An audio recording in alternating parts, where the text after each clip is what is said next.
keluarga PKBI, balik lagi nih di sesi buka kata, buka-bukaan apa kita hari ini. Oke dokter, hari ini kita mau ngomongin apa ya?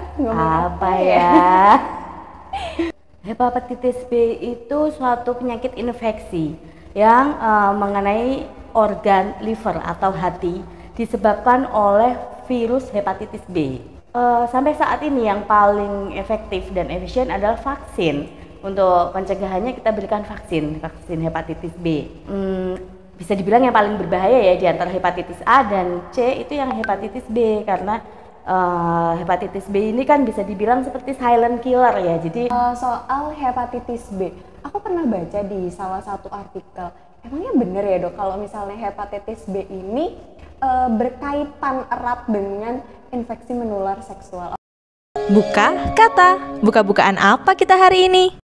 Halo keluarga PKBI, balik lagi nih di sesi buka kata, buka-bukaan apa kita hari ini. Nah, kali ini episode yang berbeda sama aku nih. Kayaknya kita belum kenalan gitu ya. Kita kenalan dulu deh, perkenalkan keluarga PKBI, aku Hanong. Dan kali ini tentu aja aku nggak sendiri nih ya ngobrolnya gitu, karena kita kan judulnya adalah ngobrol gitu kan ya, sharing-sharing yang pasti nggak sendiri. Nah, di sesi kali ini aku sedang bersama Dokter Nita. Halo dokter. hai Mbak. Aduh, kayak sumringah banget ya dok. Hari ini Harus ya kan? moodnya lagi baik-baik aja tentunya. Berusaha selalu baik. Amin. Oke, berarti kabarnya juga baik dong. Baik, puji Tuhan baik. Abis dari mana nih dok? Abis Ya. dari praktek kah? Iya. Oke, boleh dong dokter Nita gitu memperkenalkan siapa sih dokter Nita ini gitu ke keluarga PKB ini yang lagi nonton. Oke, selamat sore ya ini ya. Iya, sore, Selamat udah sore. sore. Saya Dokter Nita dari PKBI Semarang, Jawa Tengah. Oke, dokter nih, dokter ini lulusan dari mana nih? Boleh kali di spill siapa tahu keluarga PKBI yang lagi nonton terinspirasi nih dari dokter Nita gitu. Baik, saya dari Undip, Universitas Diponegoro Semarang. Oke, kalau boleh tahu angkatan berapa dok? Aduh, kelihatan tua kalau begini. Saya masuk 98. Oke, sudah cukup lama ya dok gitu. Lumayan. Sebelum di PKBI Semarang, di mana dok prakteknya? Kebetulan saya punya praktek mandiri di Poliklinik Kampus Udinus juga, dan di Kimia Farma Universitas Semarang. Oke, wah teman-teman kalau mau ketemu dokter Nita gitu ada di mana-mana di sudut Semarang gitu. Oke dokter, hari ini kita mau ngomongin apa ya? Oke, teman-teman, jadi pada sesi kali ini, sesi buka kata hari ini gitu, kita akan ngobrol dan juga sharing-sharing mengenai hepatitis B nih bareng sama dokter Nita. Oke, dokter nih kayaknya keluarga PKB ini yang lagi nonton juga tentunya, dan mungkin aku juga nih masih awam soal hepatitis B nih. Kalau boleh tahu nih, hepatitis B itu tuh penyakit yang seperti apa sih dok? Hepatitis B itu suatu penyakit infeksi yang mengenai organ liver atau hati disebabkan oleh virus hepatitis B. Oh gitu. Kayaknya aku pernah dengar nih dok. Jadi nggak cuma ada hepatitis B aja nih, tapi ada A, B, C. Nah itu tuh apa ya dok bedanya ya? Beda sih, jadi dari strain virus yang menginfeksi. Jadi kalau kita terkena hepatitis B, yang menginfeksi adalah virus strain dari DNA hepatitis B. Tapi kalau terkena hepatitis A, nah virus yang masuk itu virus hepatitis A. Demikian juga kalau kita hepatitis C ya, itu berarti yang menginfeksi adalah jenis strain dari virus hepatitis C. Oh gitu. Terus nih ya dok, karena ada penyakitnya gitu ya. Nah pasti ada apa ya? Ada pencegahannya nih dok. Benar, pencegahannya itu seperti apa ya dok dari hepatitis A, B ataupun C gitu? Sampai saat ini yang paling efektif dan efisien adalah vaksin. Untuk pencegahannya kita berikan vaksin hepatitis B. Oke. Nih kalau boleh tahu nih ya dok, kalau misalnya vaksin hepatitis B ini kan apa ya, kebanyakan gitu ya, bukan kebanyakan sih ya, tapi baru-baru ini kayaknya aku dengar gitu kayak menyerangnya tuh orang-orang dewasa, bahkan remaja juga. Nah itu tuh karena apa sih dok? Maksudnya kayak akhirnya kebanyakannya menyerang anak remaja ataupun juga orang dewasa gitu. Jadi begini, virus hepatitis B itu ada di dalam darah, ada di dalam cairan tubuh manusia. Nah pada saat ada kontak dengan darah atau dari cairan tubuh antar manusia, nah itu bisa menularkan gitu. Jadi sebenarnya tidak hanya di dewasa ya, sebenarnya dari ibu hamil ke baby juga bisa gitu. Jadi baik bayi, anak-anak maupun dewasa itu rentan terinfeksi. Oh jadi nggak cuma dewasa dan juga remaja dok, tapi semuanya dari bayi, remaja, dewasa, ibu hamil gitu, itu sangat rentan ya. Nah tadi kan dokter udah menjelaskan gitu, salah satu pencegahannya adalah vaksin gitu. Nah berarti vaksin ini harusnya diberikan ke semua umur atau baiknya dilakukan vaksin ini tuh kapan sih dok? Waktu yang sebaiknya dilakukan untuk vaksin ini? Apakah pas waktu kecil, dewasa, remaja atau seperti apa dok? Kalau dari Permenkes dan dari WHO itu bayi baru lahir nih jebrot gitu dari 12 hingga 24 jam awal sudah harus langsung diberikan suntikan vaksinasi hepatitis B. Itu rule yang terbaru. Kemudian di booster di bulan kedua, bulan ketiga dan bulan keempat. Itu pada bayi baru lahir. Jadi udah jadi rule wajib. Jadi vaksin wajib. Oke. Itu berkaitan dengan hepatitis B yang tadi ya dok. Kalau hepatitis A sama C juga sama, dilakukannya pas baru lahir juga, maksudnya pas masih bayi atau beda waktu lagi nih dok?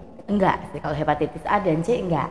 Jadi yang wajib itu hepatitis B, karena yang bisa dibilang yang paling berbahaya ya di antara hepatitis A dan C itu yang hepatitis B, karena hepatitis B ini kan bisa dibilang seperti silent killer ya. Jadi mostly tidak terlalu ada efek yang dirasakan pada penderita gitu. Nah kalau sudah agak berat, nah itu berarti sudah mulai ada kelainan di livernya yang cukup mengganggu, baru dirasakan oleh penderita tersebut.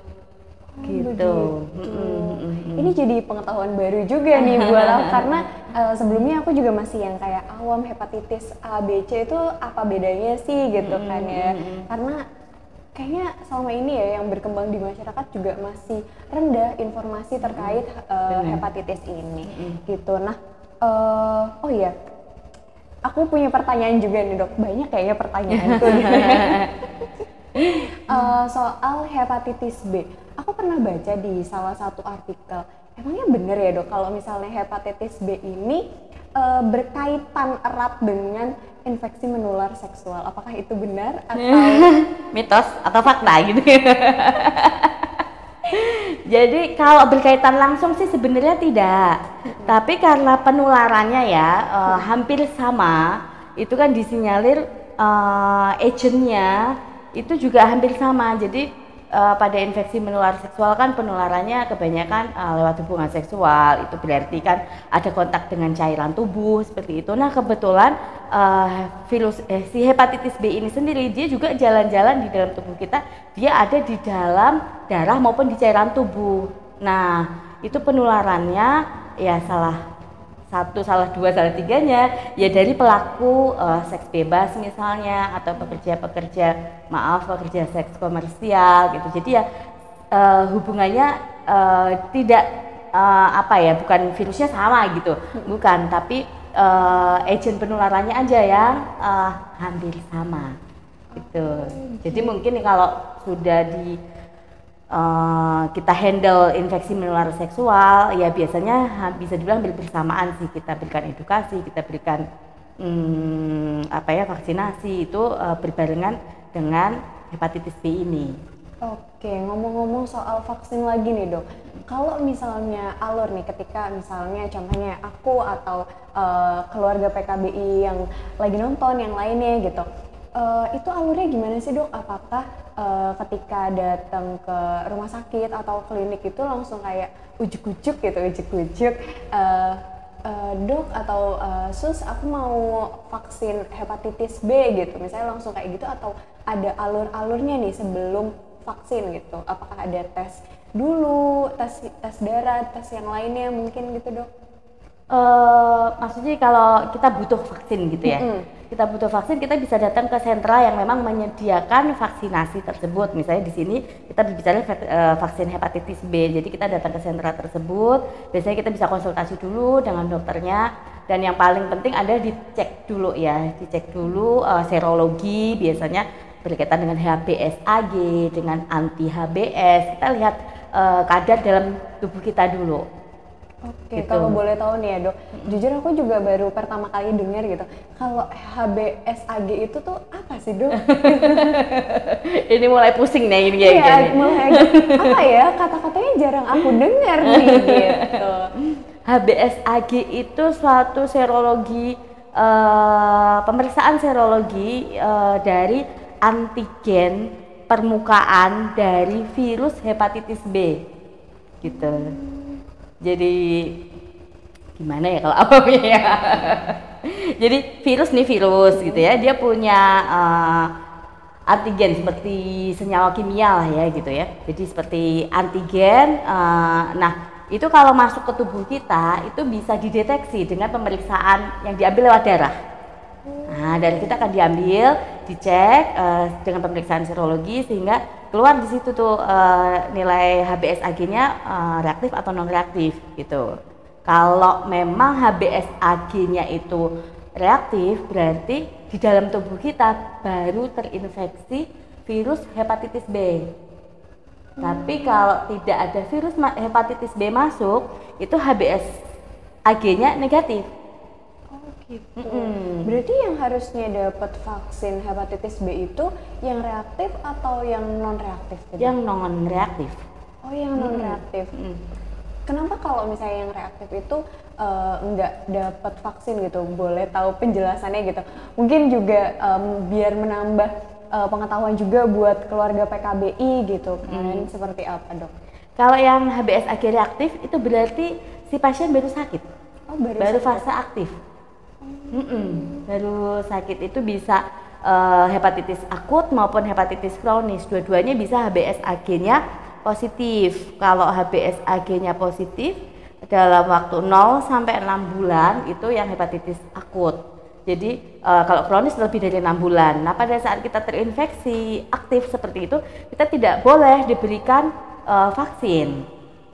Oh gitu, berarti secara apa ya, secara awamnya kayak gini, kayak misalnya aku hari ini swabnya hasilnya reaktif, berarti beberapa minggu lagi aku kudu tes lagi sama kayak pemeriksaan HBsAg ini seperti itu dok. Berarti misalnya di bulan ini kita tes HBsAg hasilnya reaktif, maka setelah itu kita kasih jeda untuk tes lagi gitu dok, sampai mungkin apa ya, mungkin kan belum akut nih ya dok, berarti itu bisa jadi yang tadinya reaktif jadi non reaktif gitu, bisa jadi dok? Atau bisa jadi ada fasenya ya, jadi biasanya HBsAg itu terbentuk positif 1 hingga 10 minggu dari saat kita terinfeksi, saat virus tersebut masuk dalam tubuh kita.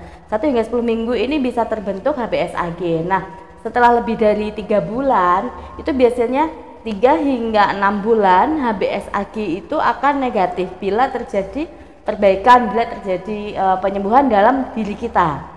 Pada saat nanti negatif turun, nah itu akan disusul lagi nih terbentuk antibody. Nah itu pada saat kita kemasukan virus, kemasukan antigen tadi, tubuh kita itu akan membuat suatu mekanisme daya tahan tubuh dengan terbentuknya antibody. Mulai turun HBsAg-nya, tubuh kita sudah membentuk antinya, itu terbentuklah anti HBs. Nah itu perlu diperiksa juga.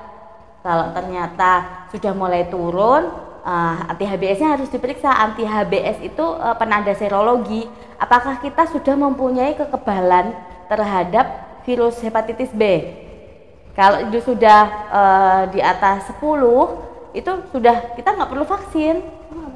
Kalau sudah pernah terkena, terus anti HBS-nya sudah di atas 10, itu sudah nggak perlu vaksin, kita sudah punya kekebalan alami. Oh begitu Gitu. ya Udah dok. punya antibodi alami. Oke, berarti semisal nih ya dok, balik lagi tadi, kalau misalnya yang reaktif gitu, itu penanganannya kan karena belum boleh vaksin dulu nih ya, penanganannya itu apakah diberikan obat atau seperti apa dok? Kalau reaktif itu kan bisa dibilang sakit ya, si beliaunya baru sakit hepatitis B. Itu tergantung dari kondisi klinis pasien. Kalau kondisi klinisnya baik, kita berikan terapi suportif aja, simptomatis misalnya dia mengeluhkan demam. Biasanya kalau ada seperti itu kan keluhannya demam, pusing, nyeri-nyeri otot, nyeri bagian tubuh, nyeri di perut, mual, kembung. Kita berikan sesuai yang dikeluhkan pasien, gitu. Nah, di satu sisi kalau sampai keluhannya berat, itu berarti harus ranahnya ke dokter spesialis penyakit dalam ya. Biasanya kita berikan antivirus. Kalau sudah seperti itu kita harus berikan antivirus. Oke, berarti kalau misalnya yang reaktif ini ditangani dulu menggunakan pengobatan, misalnya disupport pakai apa tadi dok?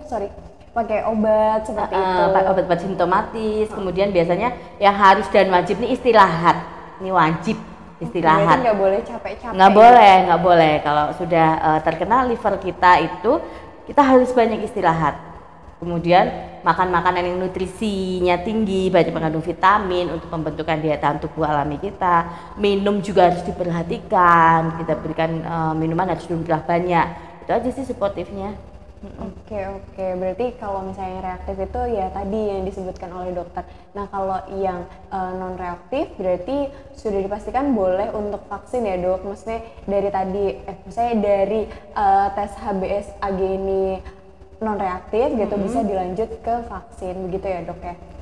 Sebenarnya kita perlu satu lagi ya, kalau sudah negatif nih ya, HBS-nya negatif gitu.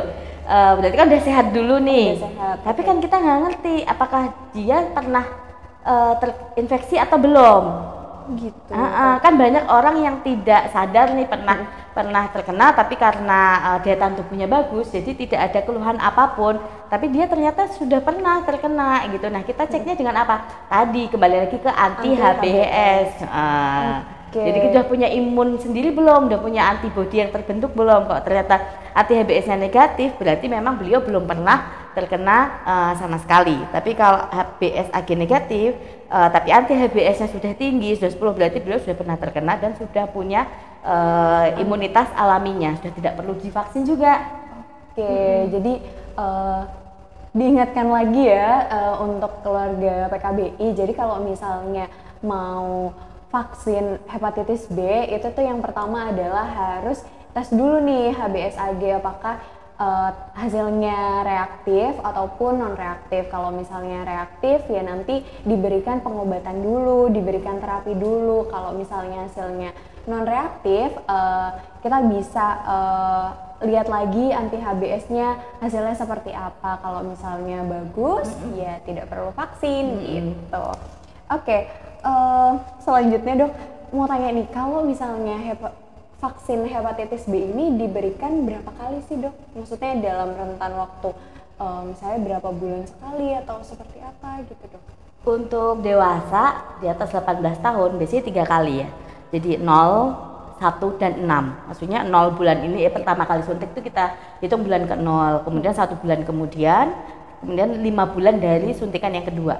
Jadi bulan ke-0, bulan pertama, dan bulan ke-6, 3 kali. Sedangkan pada baby tadi, begitu baru lahir, 12 hingga 24 jam, kemudian bulan kedua, bulan ketiga, bulan keempat, jadi 4 kali. Seperti itu ya, berarti kurang lebihnya itu 3 kali vaksin, dan itu juga dihitung. Yang pertama adalah pertama kali vaksin itu dihitungnya 0 bulan, terus berikutnya 1 bulan kemudian, dan setelah itu 5 bulan kemudian ya dok? Iya, ya. betul. Jadi ada 3 kali vaksin, seperti itu. Oh ya, pertanyaannya lagi, kenapa itu dijarak, Dok?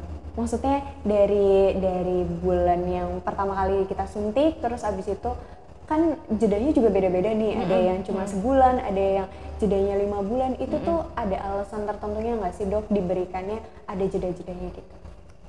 Pada saat vaksin masuk nih ya, tubuh kita kan pasti ada proses, ada butuh waktu untuk membentuk respon imun, antibodi tadi, pembentukan antibodi. Nah, proses pembentukan imun itulah yang pertimbangan dari penelitian yang memang diambil kesepakatan dari vaksin yang pertama ke vaksin kedua, kita sparing waktu untuk terjadinya antibodi itu sama 30 hari. Kemudian booster dari yang kedua ke ketiga, tubuh kita diberi kesempatan untuk untuk membentuk antibodi lebih tinggi lagi dengan jarak 5 bulan. Oh gitu, berarti kurang lebihnya sama ya, Dok, sama vaksin COVID? Iya sih. Ya, tapi bedanya ya yang ada di dalamnya gitu, maksudnya kandungannya di Beda, dalam vaksinnya karena kan gitu. virusnya beda. Berarti kurang lebihnya jedanya antara vaksin pertama, kedua, ketiga hampir mirip sama apa ya, kayak kapan harus diberikan vaksin COVID juga kayak gitu. Terus nih ya, Dok, kalau misalnya vaksin COVID itu kan apa ya, pasca vaksinnya itu tuh kayak aduh, ada yang demam, ada yang lemas, terus kipi ada yang kipinya tuh macem-macem gitu, Dok. Apakah vaksin hepatitis B juga sama seperti itu atau mungkin lebih nggak apa-apa gitu, atau lebih gimana apa-apa. gitu? Apa-apa. Sebenarnya sama sih seperti vaksin COVID pun kan beberapa orang tidak merasakan efek apa-apa, ada yang orang lain merasakan kipi yang agak berat gitu.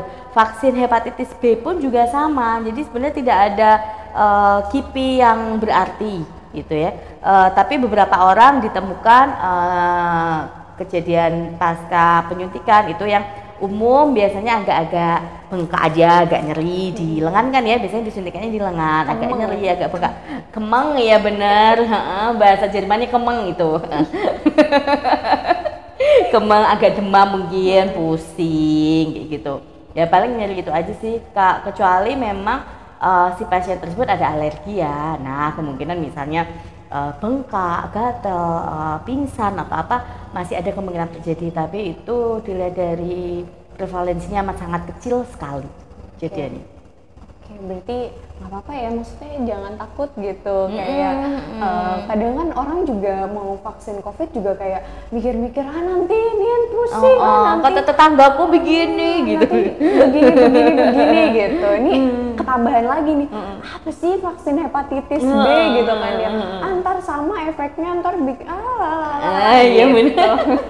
Banyak sekali yang jadi buat keluarga PKBI yang lagi nonton nih, jangan takut untuk vaksin COVID, vaksin hepatitis B, dan juga vaksin-vaksin lainnya, karena sebenarnya KIPI ini tuh bisa dicegah juga ya, Dok. Maksudnya karena kita kan konsul dulu sama dokternya, kita punya alergi apa, punya keluhan seperti apa, pasti kan juga diberikan pencegahan kalau misalnya nanti setelah vaksin harusnya seperti apa gitu. Nah, kayaknya cukup kali ya, Dok, cukup gitu.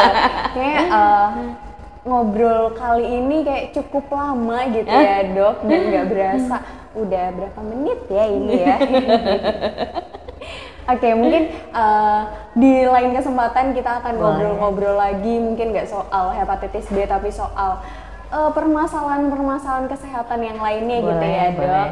Oke, jadi gitu keluarga PKBI. Nah, untuk keluarga PKBI yang mau vaksin hepatitis B bisa langsung datang ke Klinik Warga Utama PKBI Jawa Tengah yang ada di Jalan Jembawan Raya nomor 8. Nah, yang terpenting vaksin hepatitis B ini gratis loh buat keluarga PKBI. Jadi langsung aja datang ke Klinik Warga Utama dari jam 9 sampai jam 12 hari Senin sampai Jumat. Ayo, jadi buruan langsung aja ke Klinik Warga Utama PKBI Jawa Tengah. Jangan lupa persediaan terbatas loh, jadi buruan. Oke, di waktu-waktu terakhir kita ngobrol nih ya dok, ada nggak sih pesan khusus gitu, pesan yang ingin dokter Nita sampaikan untuk keluarga PKBI yang lagi nonton nih tentunya? Oke, setelah kita banyak ngobrol ya tadi ya, jadi ya kita berharap untuk keluarga PKBI kita tingkatkanlah kesadaran kita dengan kita jadi tahu kan sekarang, oh ada ya penyakit hepatitis B, oh ada ya vaksin hepatitis B. Nah, jadi kita bisa meningkatkan pengetahuan kita juga tingkatkan kesadaran kita, jangan takut untuk vaksin. Terus misalnya pun nih ada yang sudah terkena ya, saudara kita atau siapa yang sudah terkena hepatitis B juga, kita juga jangan terlalu menjauhi atau bagaimana. Jadi justru kita bisa mengedukasi siapapun itu yang kita tahu sedang menderita sakit hepatitis B, kita edukasi, kita ajak, bahkan diajak ke klinik PKBI pun juga kita open ya di saat jam-jam praktek kayak gitu, jadi bisa berkonsultasi lebih lanjut. Nah nanti dengan hasilnya bagaimana, kalau ternyata nanti misalnya memang belum pernah terkena dan bisa divaksin, ayo vaksin, ayo mumpung masih gratis juga. Itu aja sih. Selama persediaan masih ada. Oke dokter Nita, terima kasih atas waktu dan kesempatannya, kita udah ngobrol-ngobrol, sharing-sharing juga. Sampai ketemu di lain kesempatan kali ya dok, dengan pembahasan yang berbeda juga tentunya. Terima kasih keluarga PKBI, sampai ketemu di episode selanjutnya. Buka kata, buka-bukaan apa kita hari ini? Buka kata, buka-bukaan apa kita hari ini?